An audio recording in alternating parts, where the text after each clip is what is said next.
কীভাবে মই বাইতে হয়, পাছা দেখা যায় অ্যান্ড পাছা খুলে গেছে। এখানে মাদার চুদ রাখা, মাদার চুদ মানে এমসি।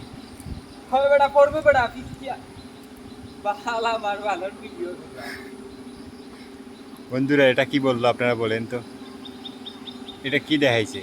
আজকে কিন্তু হোয়াটসঅ্যাপে এটা স্টোরি হবে, স্ট্যাটাস হবে।